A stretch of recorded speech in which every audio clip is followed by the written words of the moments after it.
So they're coming out this morning just to see what happened to the kill of the Tsalala female last night. And we've got tracks of a male lion heading straight forward, probably about 150 meters in that direction. So I suspect we'll either find a male there sharing the bounty with her. Hopefully it's the Birmingham male that teams up with her from time to time, or I don't know who this male was, or we'll find him there and no carcass, or we'll find him there with the carcass all to himself, or actually I don't know, I'm speculating too much. Let's go see. Okay, so now we're approaching where the kill was. It's just around the corner here, but we've already got tracks of what looks like the Tsalala female going the other way. So our guess is that male has robbed the kill off her, because they looked like there was a lot of meat last night. I don't think the lions would have finished it themselves. Maybe hyenas came in and did the job. Let's just go and confirm what's happened.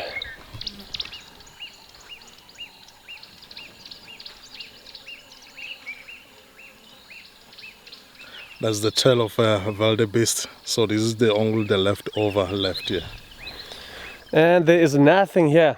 So there's a bit of stomach contents and the tail that you see found. So he's saying from the evidence it looks like hyenas have done the main bit of damage, robbing the kill. All these, the grass, the fresh grass there, I'm like feeding. Even all the way to down there. Because there are no bones, and that's the thing. If the male lion had stolen it and had kept it for himself, well, maybe this female would still be around, but he'd probably still be here, and there'd be some evidence, because he wouldn't have eaten all the big bones. But there's nothing. There's a bit of a drag mark where the carcass has been taken away. Yeah, that's from hyenas, yeah. That's what they've been feeding on the carcass.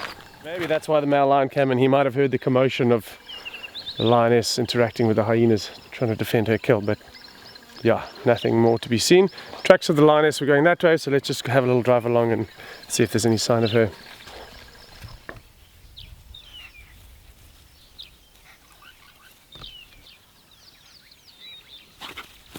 A couple of hyenas coming past there with very full bellies, so we strongly suspect that those are culprits, or at least part of the group that would have robbed the Tsalala lioness. No tracks of her coming up this way. We're going to head back down to the river where the last tracks were heading along. I imagine she's going to head a bit further east, because that's right in the western extent of her territory. So yeah, no more tracks up this way. I think she's still going to be in the Sand River somewhere.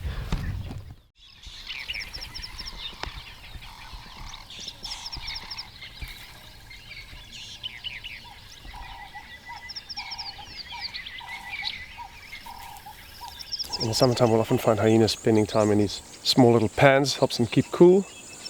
Sometimes in complete mud, usually water, and they're often fully submerged, their heads up. And these three, that's exactly what they've done now. We followed them to this little pan system so they can get a drink, they can have a little cool down as the sun's starting to climb. It's 6:30, but the temperatures are already soaring. This is kind of the equivalent of getting a pie and a coffee after a big night out, because this is when they're going to start sleeping for the day. Moving off into the thickets. We're going to carry on looking for the Tsalala female, but no further tracks so far, so I suspect she might have just went down into the Sand River and be lying up in some thickets there.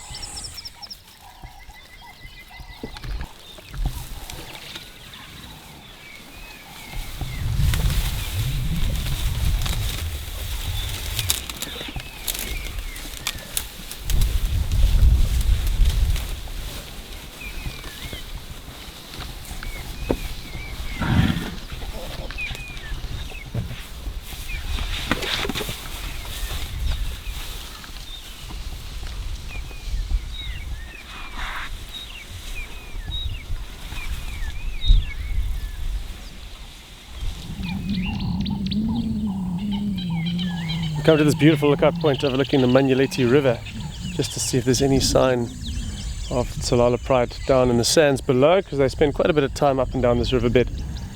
And you always hope to get lucky and that they'll be lying right here in the open. But nothing this morning. Had a brief encounter with a herd of elephants back there. They were quite curious about Yusi sitting on the tractor seat. But now that it's getting very warm and those lions will be full bellied, I think they're going to be fast asleep anyway, even if we do find them. So we are going to move on, see what else is out there.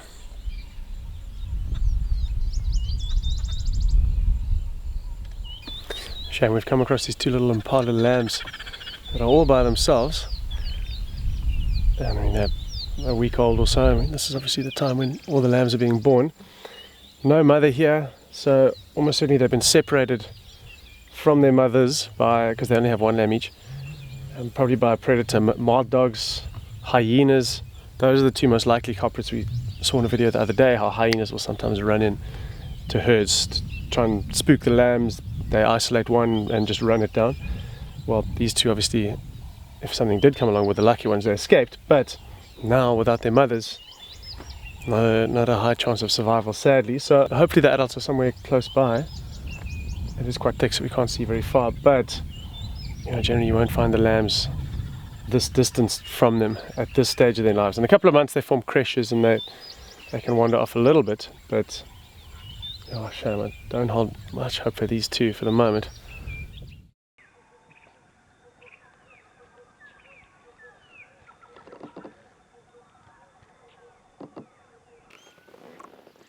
Okay, this morning we're sitting with the flatrock male and Shinzele female.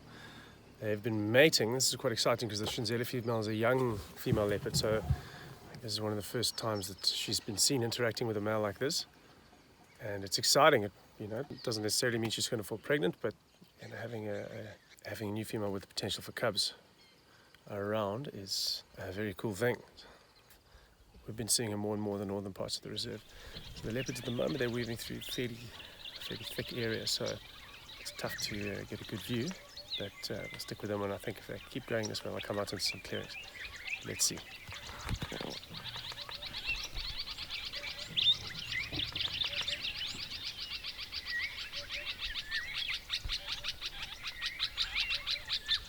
Behind us is the Sand River, and it looks like the leopards are heading that way. If they do keep on this trajectory, they're going to come out of these thickets and go right across these clearings. There's a big section of clearings running east to west across the face of the river with the camp behind us that they're going to have to cross. So I think if we're lucky, we're going to get a beautiful view of them in the open just now, so fingers crossed.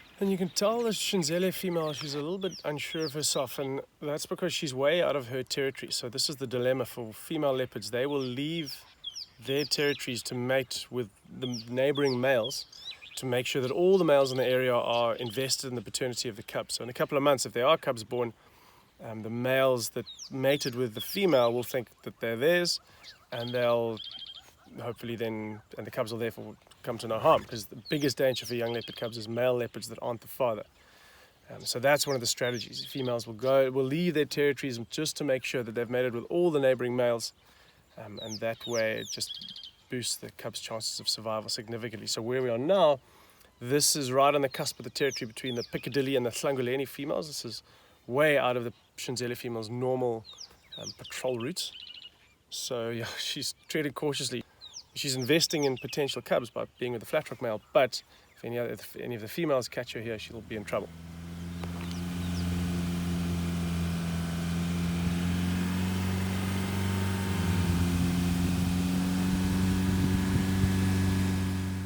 Okay, so we've taken quite a big gamble. We've come down into the river ahead of where the leopards are moving. We can't see them at the moment. The other vehicles are with them, but they're coming in this direction, and we're hoping that they're going to end up on these beautiful...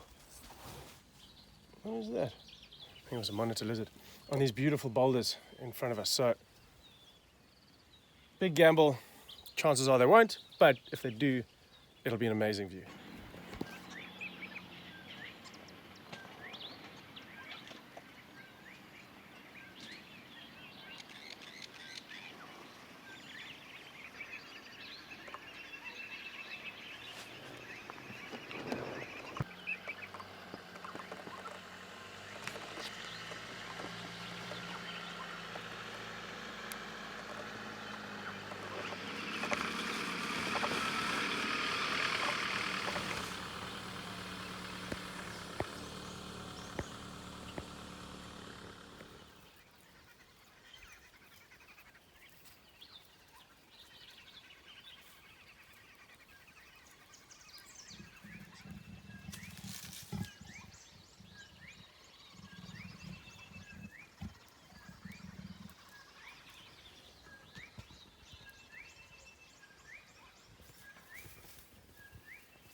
Okay, that was pretty spectacular. We could not have worked out better. I was hoping they'd go up on the high rocks, but instead they just came right past the vehicle. I mean, the flat rock now was 2 meters away there. That was magnificent. So now they've gone into the dense river thickets where it's literally impossible to follow. So we're only about 100 meters from Vati camp. I imagine at some point during the day we'll be hearing these leopards mating from deck. Pretty special to be a guest here right now if that's the noise that's accompanying your lunch. Right now we're going to try to get out the river. So no more to be seen from the leopards. Let's go back up the hill. There were some young lilac-breasted rollers being fed by their parents. Let's see if they're still in the dead tree.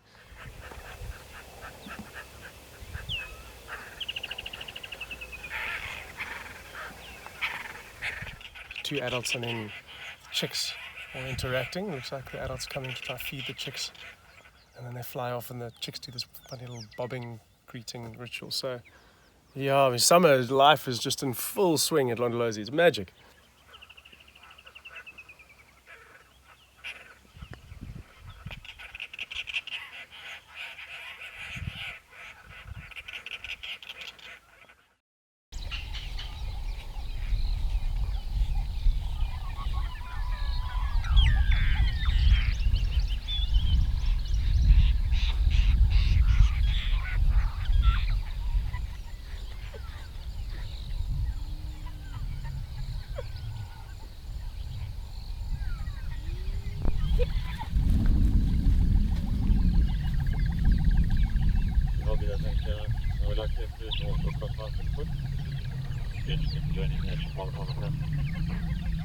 Right, this morning we were with one of the local hyena clans, the clan from the north to be more specific. As far as we can tell, there are 3 main clans on Londolozi. Oh, this one's coming right past. Hang on a second.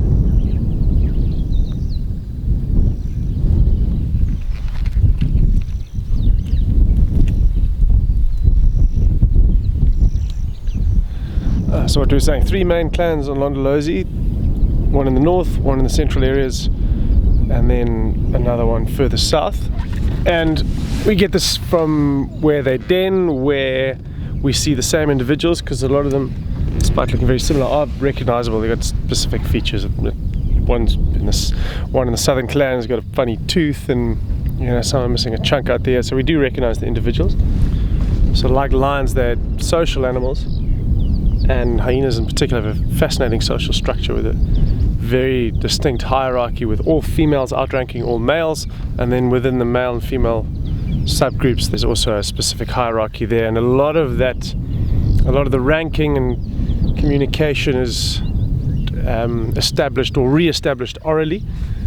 So you'll see them just like dogs do when you take them for a walk. Hyenas greet by sniffing each other's genitals, it looks like, but they've got a gland just near the anus that gives off a specific scent which will tell them about the rank of that other individual. And they use this gland to scent mark on prominent bushes and blades of grass. It gives off this a very distinct paste. In fact, we saw a couple of them doing it here earlier. In the greater scheme of the clan, it probably take quite a while to work out exactly who's who. But generally in a one-on-one interaction you can tell who's dominant, who's submissive. The one that's outranked will prostrate itself a little bit more and get to a very submissive posture, lowering its head and neck.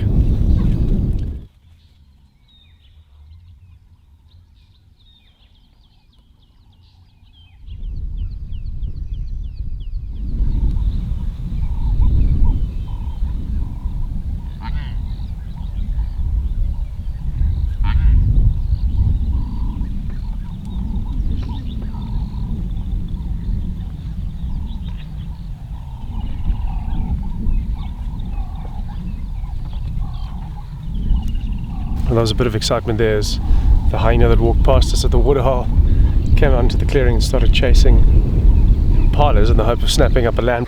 But I don't think it was doing it with any serious intent. It was very full-bellied, so I imagine it had eaten something last night. The question is, what brought all those hyenas to that clearing earlier? I mean, there is the chance that they just happened to be there. Maybe there's a territorial midden, because they often mark their territory in the same areas. I don't necessarily think it's just coincidence that they were all there. I think maybe something brought them in. And now we're just sitting enjoying some prolific general game, which is starting to move out into the clearings. It's a windy day, which makes herbivores a little bit nervous. Conditions mean it's good for hunting. The herbivores can't hear very well in the wind. There's rustling leaves, everything's moving, smells are confused. So you'll tend to find a lot of them sticking to the open, and far better to have safety in numbers, more eyes, more ears looking out for danger. That overrides the possible impact on resources by having so many different animals in the same area. So there's not really a lot of competition. There's so much grass. The impala can eat leaves, and there's more than enough food to go around. So rather they stay together, all look out for predators, than split off individually focusing on food, and if they get isolated then they can get picked off. So we'll spend a bit of time with these zebra, wildebeest and impala, nice mixed herd, and then we'll carry on.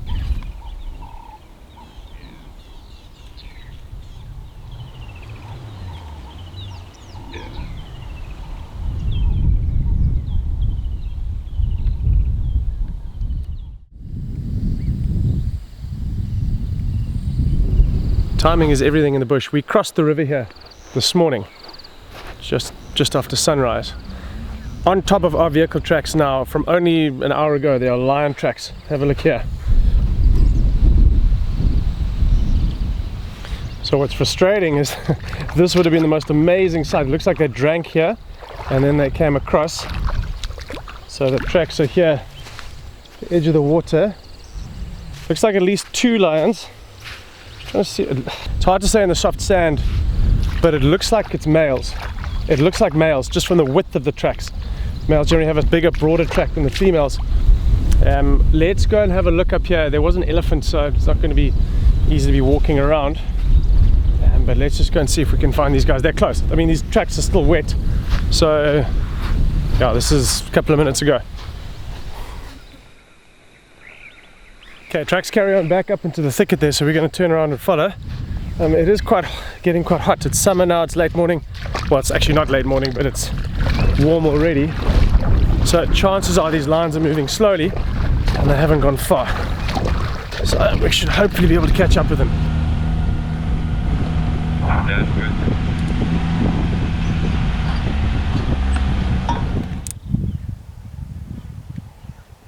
A bit.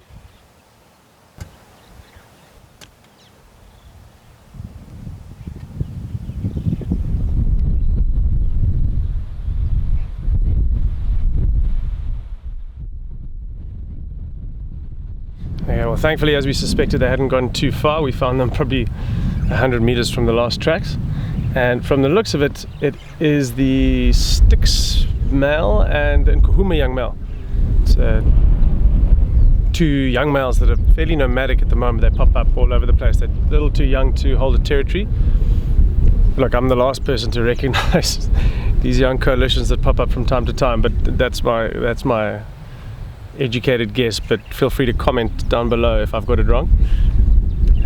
One of them has a really nasty gash under his chin or cheek. I'm fairly confident that wasn't caused by another lion. When lions attack each other, they tend to focus on the rump. That's the non-dangerous end. I mean, I don't know if the Game of Thrones fans out there stick them with the pointy end. The rump is the non-pointy end. So generally attacks are focused there, and young males that have had a beating from another coalition or a pride, you'll see cuts and scrapes and scars all over their back and flanks, which is what we can see on the Nkuhuma young male. This wound, I think, is probably from a horn, maybe even a buffalo. We've seen that before. A lion just gets impaled in the wrong end of a big bovine, and you know, that's the result. So it's almost certainly not fatal. Lions have amazing powers of recovery and almost regeneration. He just gets enough. If he just gets enough food, he'll be fine.